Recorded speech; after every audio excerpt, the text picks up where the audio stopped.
nova natureza, um novo ser, uma nova criação, a natureza do seu Pai. E você crê e ama cada palavra que ele disse. A palavra de todo homem é mentira contrária a esta palavra. Esta é a palavra de Deus, está vendo? A Bíblia está certa.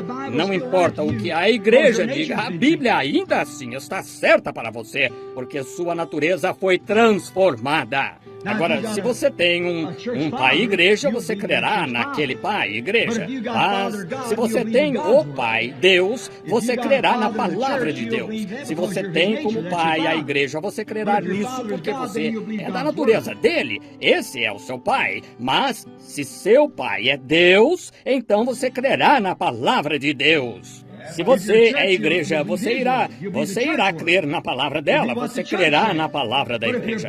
Você será o que a igreja diz, mas se nasceu de novo, então crerá no que Deus diz, porque Deus é o seu Pai, não o mundo ou os credos da igreja. Faz-me lembrar. Certo dia, eles, em um quintal, disseram que tinha um pato que estava seguindo algumas galinhas. E o pato, você sabe, era um animalzinho engraçado para aquelas galinhas. Ele era meio desengonçado, você sabe, e de bico grande, você sabe. Mas isso, sendo que ele era desengonçado, ele tinha aquele bico lá com algum propósito. E é assim que acho que às vezes o cristão parece ser fica um pouco fanático, mas isso está lá com um propósito, tá vendo? Assim, ele parecia engraçado, enquanto andava para lá e para cá com as galinhas e ele podia, perus e demais, eles tinham bicos bem pequenos e curtos, e enquanto as coisas que faziam não foram feitos como aquele pato. Certo dia, a mãe o levou com um monte de pintinhos e ele, para a parte de trás, ele sempre ficava bem para trás, você sabe, um tanto. Ele nem sequer falava como eles. Seu idioma era diferente. Eles não conseguiam entender um ao outro. Assim é com o cristão, quando nasce de novo. Veja, ele saiu de um ovo diferente, é só isso, está vendo? Talvez ele tenha, creio que há muitos deles aqui nestas igrejas denominacionais que são patos genuínos, mas tem um líder galinha. Isso mesmo. Portanto, simplesmente não entendem isso. Parece rude. Não foi a propósito, mas estou tentando mostrar um ponto. Certo dia, ela o levou um pouco longe demais para trás do celeiro. Havia um pouco de água correndo atrás do celeiro. Sim, uma mina correndo, um riacho. E ele estava indo por lá, imaginando o que era aquilo. Você sabe, seguindo a galinha. E ora, ele nem mesmo gostava da dieta que estavam comendo. Não parecia certo para ele. Essas velhas coisas que eles fazem não pareciam certas. Então, depois de um tempo, ele sentiu um cheiro. Cheiro bom. De onde vem isso? Oh, esse cheirinho do céu.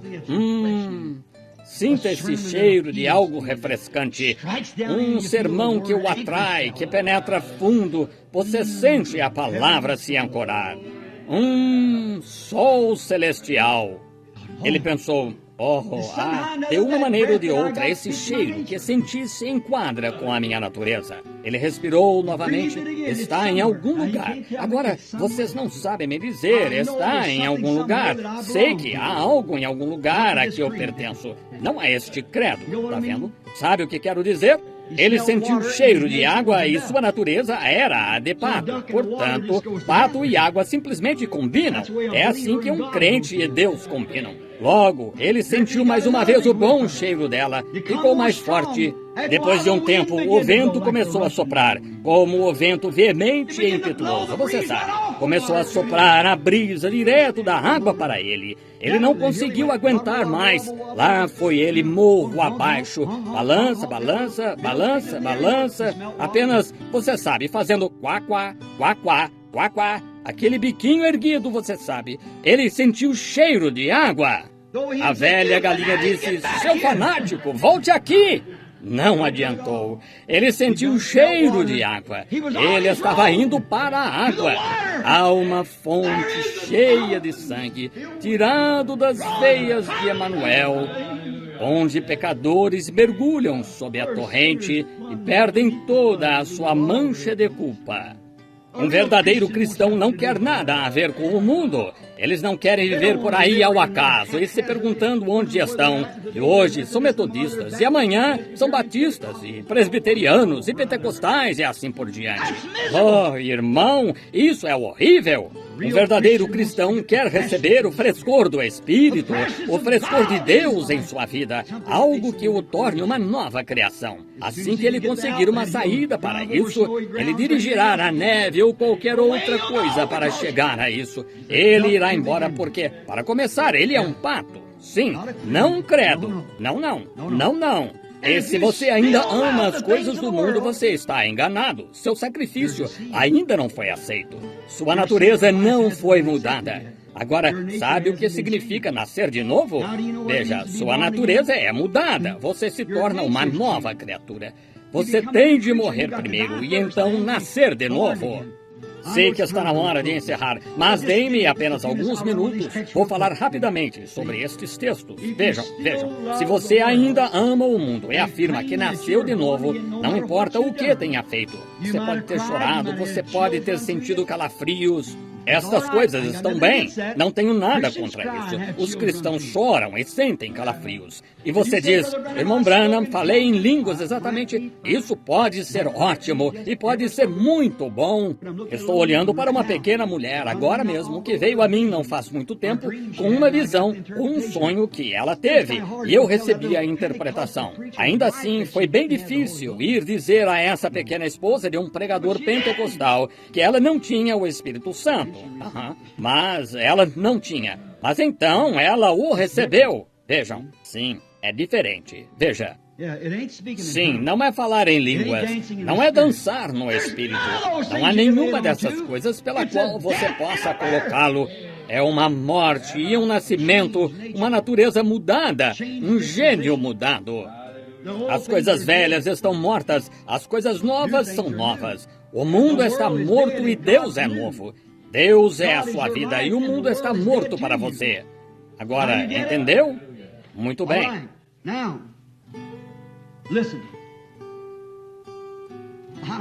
Agora escute. Vou ter de cortar só um pouquinho aqui, você sabe, tirar os espinheiros do caminho.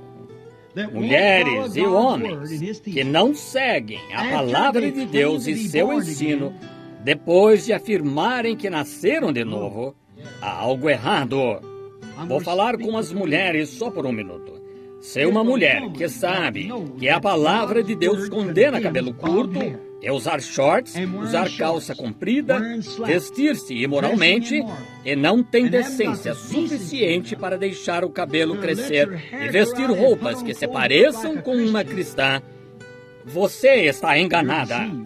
Não importa pelo que passou, você pode ter falado em línguas como se despejasse ervilhas em couro seco. Você pode ter dançado no Espírito até sacudir todo o edifício. Isso não tem nada a ver. Isso mostra que o amor do mundo ainda está em você. Quando Deus condena isso, Ele disse, não é, uma mulher deve ter cabelo longo e a própria natureza lhe ensina que o homem deve ter cabelo curto porque Deus está sobre o homem e o homem sobre a mulher. E se uma mulher corta o cabelo, ela desonra sua cabeça, que é o seu marido. Se um homem deixa o cabelo crescer, então ele desonra sua cabeça, que é Cristo. Está vendo? Que as vossas mulheres se ataviem em traje honesto, limpo, próprio de damas. Está vendo?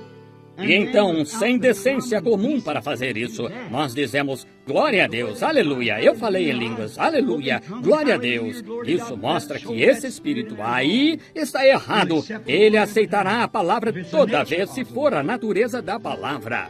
E a palavra é carne, e a palavra era Deus, e a palavra é Deus. E se as palavras estão em você, fazem-no tornar-se um filho ou uma filha de Deus, um descendente dele, crendo em sua palavra. Não creio em ser batizado nesse velho nome do Senhor Jesus. Aleluia. Não me importa o quanto você tente explicar. Eu acredito em meu pastor.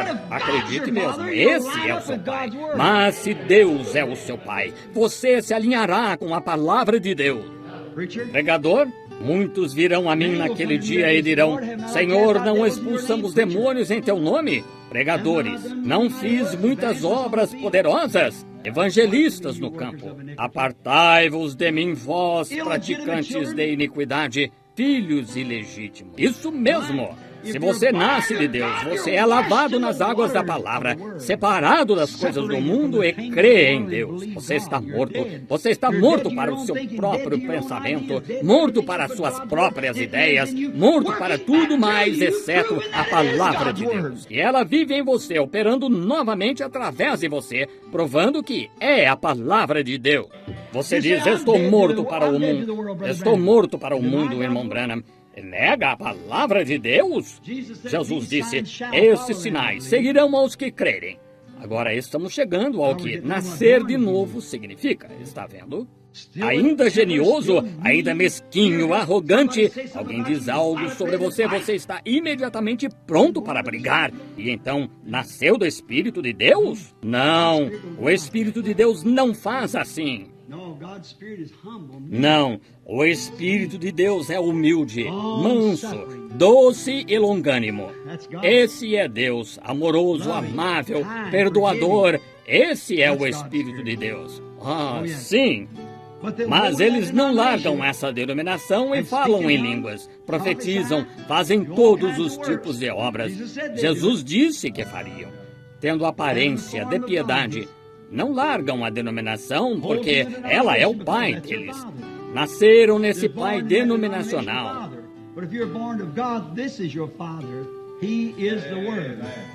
Mas se você nasceu de Deus, este é o seu pai. Ele é a palavra. A palavra. Não importa quantas sensações você tenha, ainda é filho de Satanás até que se torne morto para o mundo e vivo em Cristo. Listen quickly now. A soul, good or bad, death doesn't change it. Escute rapidamente agora. Uma alma boa ou má, a morte não a muda. Eu tinha muitas escrituras anotadas aqui sobre isso que queria comentar. O que é uma alma? O que é uma alma? É você. Você é uma alma, a parte dentro de você. Quando morre, qualquer que seja a forma em que essa alma estiver, é assim que ela vai. Ela vai para o seu destino. Você não poderia alterá-la. Não importa o quanto fizesse em prol disso, aquela alma tem de ser mudada aqui, nascer de novo. Você diz, e quanto ao Espírito Santo, irmão Branham? O Espírito Santo o batiza no corpo para serviço, mas você crê para a vida eterna. Quem ouve as minhas palavras e crê naquele que me enviou tem a vida eterna. Está vendo? Então você é batizado pelo Espírito Santo no corpo para manifestações dos dons e assim por diante. Mas você crê para a vida eterna. Quem crê tem a vida eterna. E quando você crê é quando você está morto e nasce regenerado, uma nova criatura. Muito bem.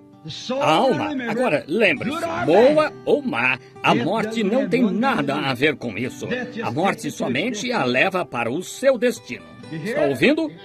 E se você ainda tem o mundo e o amor do mundo nela, ela morrerá com você, porque o mundo tem de morrer.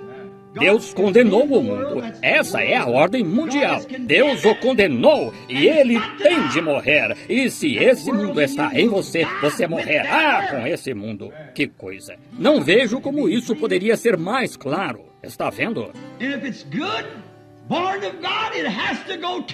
E se é boa, nasceu de Deus, ela tem de ir para Deus. Se é do mundo, ela ficará para perecer com o mundo. Se é de Deus, ela viverá com Deus, instruída ou não, instruída ou analfabeta. Se o mundo ainda está ali, ela tem de morrer.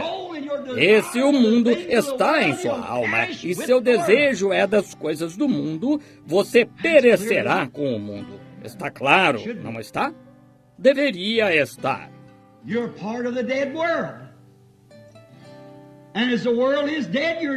Você faz parte do mundo morto. E assim como o mundo está morto, você está morto com o mundo. Mas se você nasceu de novo, está vivo com Cristo, e suas afeições estão nas coisas de cima e não nas coisas do mundo. Mas se você nasceu de novo do Espírito de Deus, você se torna parte de Deus e é eterno com Ele. Então, a morte não pode tocá-lo quando você nasceu de novo.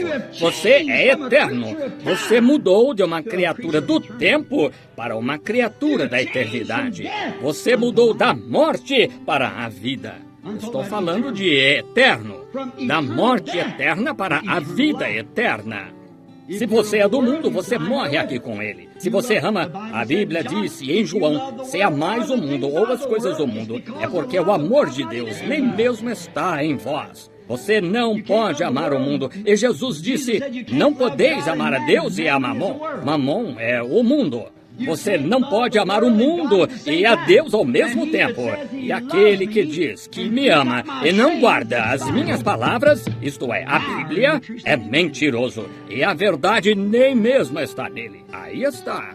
Oh, Tabernáculo Branham, e todos vocês, boas pessoas, façamos um levantamento. Este é o ano novo. Comecemos, façamos algo, tiremos as coisas do mundo de nós. Se ainda está aí, livremo-nos disso. Sim, Senhor.